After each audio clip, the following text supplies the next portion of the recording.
Hello दोस्तों, I am Ritika and welcome to my YouTube channel Shine with Ritika.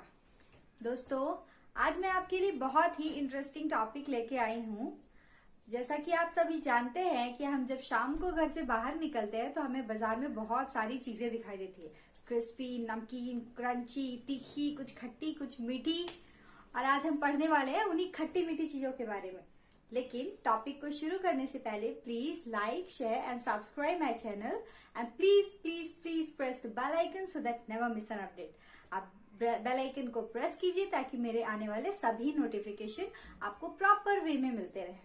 तो आइए दोस्तों, अब हम स्टार्ट करते हैं कि क्या बोलते हैं उन सारी चीजों को, जैसे समोसा, कचौड़ी, जलेबी, जो भी चीजें हम अपने मार्केट में शाम के वक्त में देखते हैं और जो हमें खाना बहुत बहुत बहुत पसंद है। आइए दोस्तों, शुरू करते हैं उन्हीं चीजों के साथ।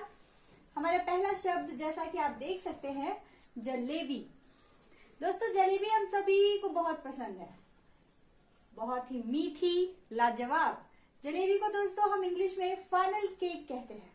क्या कहते हैं? Funnel cake. आपको ये भी पता होगा कि जलेबी हमारा राष्ट्रीय मिठाई है, यानी कि नेशनल स्वीट है। ठीक है।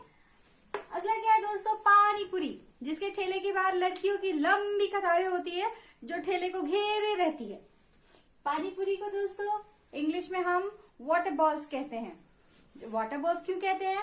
क्योंकि पानी और पूरी वो उसी का कॉम्बिनेशन है। नेक्स्ट दोस्तों, मिक्सचर या नमकीन। दोस्तों, मिक्सचर या नमकीन को हम इंग्लिश में कहते हैं क्रिस्पी सॉल्टी। आइए दोस्तों, शुरू से एक बार पढ़ते हैं।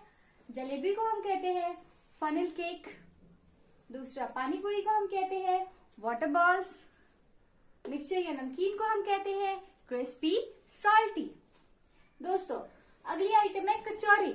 सुबह के समय कचौरी की बहुत ज्यादा डिमांड होती है मार्केट में।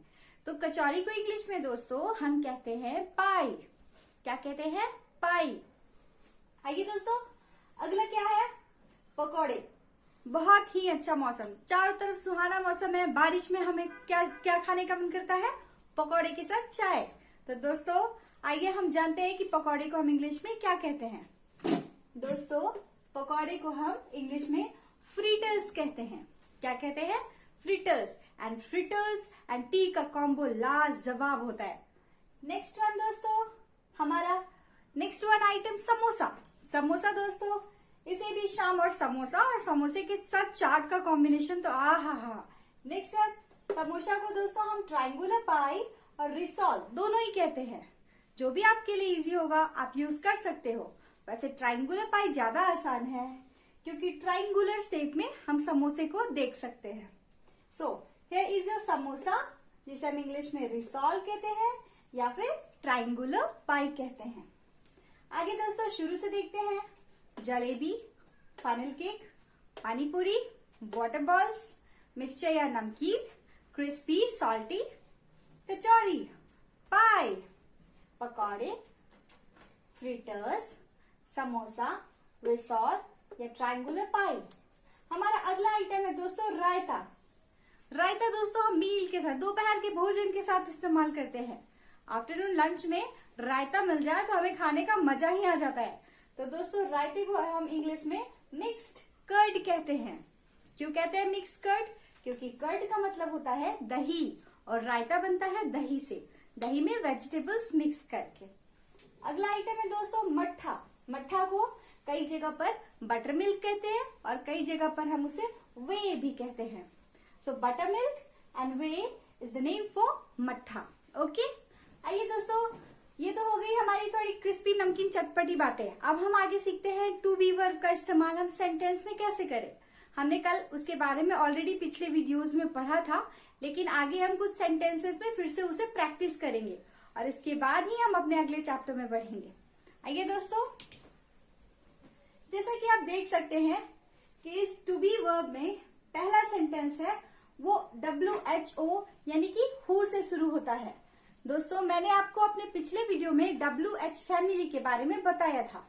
WH फैमिली में हु, व्हाट, व्हेन, हाउ जैसे शब्द आते हैं, जिसे हम मैक्सिमम टाइम क्वेश्चंस बनाने के लिए यूज करते हैं। ठीक है।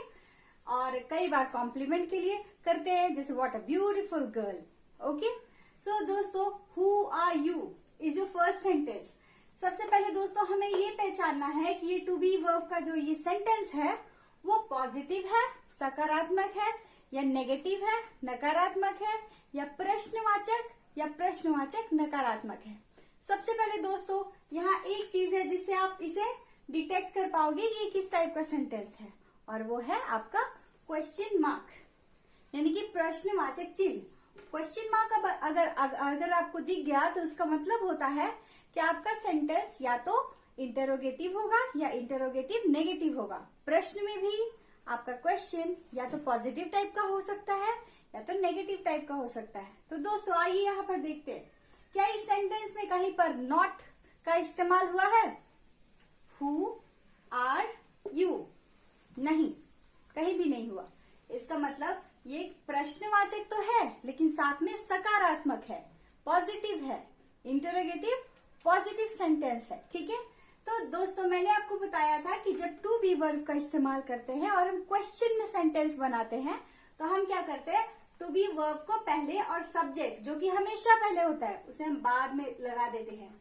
तो दोस्तों इस क्वेश्चन में हु आर यू का मतलब हुआ, सबसे पहले हु का मतलब हुआ कौन, आर का मतलब हुआ हो, यू का मतलब हुआ तुम, यानी कि तुम कौन हो, हु आर यू।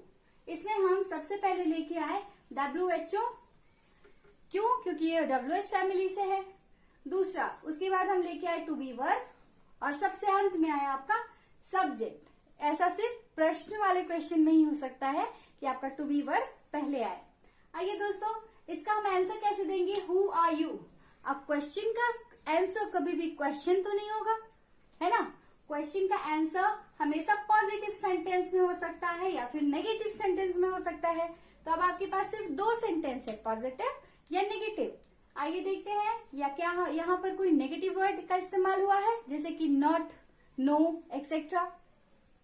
दोस्तों यहाँ आंसर है I am a girl, I am a girl.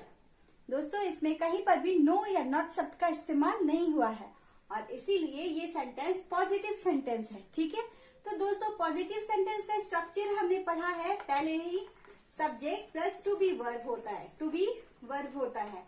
लेकिन इंट्रोगेटिव का क्या होता था, पहले टू बी वर्ब फिर सब्जेक्ट। तो दोस्तों इसका आंसर हुआ सब्जेक्ट, टू बी वर्ब और object, I am a girl, जिसे हम एम अ गर्ल भी कहते हैं। ओके दोस्तों, अब हम देखते हैं अपना अगला सेंटेंस। दोस्तों जैसा कि आप सेंटेंस में देख सकते हैं कि यहाँ पर फिर से आपका क्वेश्चन मार्क आ गया, मतलब कि ये भी एक इंट्रोगेटिव है, और इंट्रोगेटिव में सबसे पहले क्या हो सकता है, WH फैमिली, और फिर क्या होगा, टू बी वर्ब, और फिर क्या होगा, सब्जेक्ट। तो यहाँ WH family, to be verb और सब्जेक्ट, और फिर ऑब्जेक्ट। तो आइए दोस्तों पहले इन शब्दों का मतलब जानते हैं। वेयर का मतलब होता है कहाँ, इसका मतलब होता है, योर का मतलब होता है तुम्हारा, पेन का मतलब तो सभी जानते हैं। ठीक है, तुम्हारा पेन कहाँ है, जोड़िए इन सेंटेंसेस को, जोड़िए इन वर्ड्स को, तुम्हारा पेन कहाँ है, where is your pen. Okay, now again question का आंसर एक पॉजिटिव या नेगेटिव सेंटेंस हो सकता है। तो इसे हम कैसे करेंगे, उसी स्ट्रक्चर से, subject plus to be verb. तो यार दोस्तों यहाँ बात हो रही है आपके पेन की, तो उसे आप बोलोगे सबसे पहले माई पेन, सब्जेक्ट के जगह पे आपका हो जाएगा माई पेन, और फिर आएगा आपका टू बी वर्ब।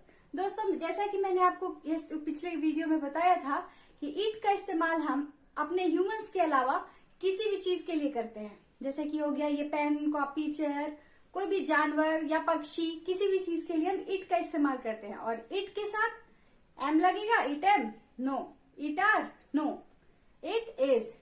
सो दोस्तों माई पेन क्योंकि इट के जैसा है इसलिए माई पेन के साथ हमने लगाया is. My pen is there, मेरा पेन वहां है, यहाँ पर देयर का मतलब होगा वहां। दोस्तों आगे बढ़ते हैं, हमारा आखिरी सेंटेंस जिसे मैंने आपको कल भी बताया था और ये आपके रिवीजन के लिए है। हाउ आर यू के जगह पर अभी ट्रेंडिंग है how are you doing, how are you doing. और इसका आंसर आप कई तरीकों से दे सकते हो। I am fine, I am good, I am okay, I am right. तो यू हैव टू चूज कि आपको क्या याद करना है हमेशा के लिए या क्या यूज करना है रेगुलरली। ओके दोस्तों, अब हम वीडियो में और आगे बढ़ते हैं और जानते हैं कि ये क्या है। दोस्तों, इसे हम बोलते हैं टंग ट्विस्टर, वहां पर हम सिमिलर शब्दों का इस्तेमाल करते हैं, सेम टाइप के शब्दों का। For example, Bonny butter bought bit of butter, but butter was bitter, so she butter sweet butter to make bitter butter better. मैंने क्या बोला ये आप अभी नहीं सुन पाओगे क्योंकि ये है टंग ट्विस्टर। दोस्तों, हम जितनी अधिक प्रैक्टिस टंग ट्विस्टर्स की करते हैं उतनी ही ज्यादा हमारी टंग इंग्लिश बोलने के लिए फ्लुएंट होती है। तो इसे हमें कैसे याद करना होता है? इसे हमें अपने कॉपी में लिखना होता है या दिन में 2 से 3 बार प्रैक्टिस करना होता है। जितना फास्ट हम बोल पाए उतनी ही अधिक हमारी टंग इंग्लिश बोलने के लिए प्रैक्टिस करेगी। ओके, हमारी टंग को इंग्लिश बोलने के लिए थोड़ी फ्लुएंसी बनाने के लिए हेल्प होगी। ठीक है दोस्तों, तो आइए देखते हैं ये टंग ट्विस्टर क्या है। दोस्तों, जो मैंने अभी कहा उसमें मैंने जिन शब्दों का इस्तेमाल किया है वो है Bonny butter bought a bit of butter. Bonny butter bought a bit of butter का मतलब हुआ कि बॉनी ने कुछ बटर के टुकड़े खरीदे। बटर यानी कि मक्खन। बॉनी ने कुछ बटर के मक्खन के टुकड़े खरीदे। बिट मतलब थोड़ा, ओके, टुकड़ा। बॉट मतलब खरीदा। एक बटर के टुकड़े खरीदे, बट लेकिन द बटर वॉज बिटर, लेकिन वो बटर कड़वा था। वो बटर कैसा था? कड़वा था। इसलिए बॉनी ने सी बॉट अ स्वीट बटर, फिर उसने क्या किया? मीठा बटर खरीदा। क्यों खरीदा? क्योंकि to make bitter butter better, ताकि वो कड़वे बटर में थोड़ा मीठा बटर मिला के उसे थोड़ा नॉर्मल कर सके, ताकि वो अधिक कड़वा ना लगे। So this was your tongue twister. Bonny butter bought a bit of butter, but butter was bitter, so she bought a sweet butter to make bitter butter better. Okay दोस्तों, आपको इसे प्रैक्टिस करना है 2 से 3 बार एक दिन में। 3 से 4 दिनों में आप इसे अच्छे से याद कर लोगे और जितना तेजी से आप बोल सको आपके लिए उतना ही अच्छा होगा। ठीक है दोस्तों, आज हम विदा लेते हैं। मिलेंगे अपने नेक्स्ट वीडियो में और हम पढ़ेंगे टेंस। ओके दोस्तों, थैंक यू।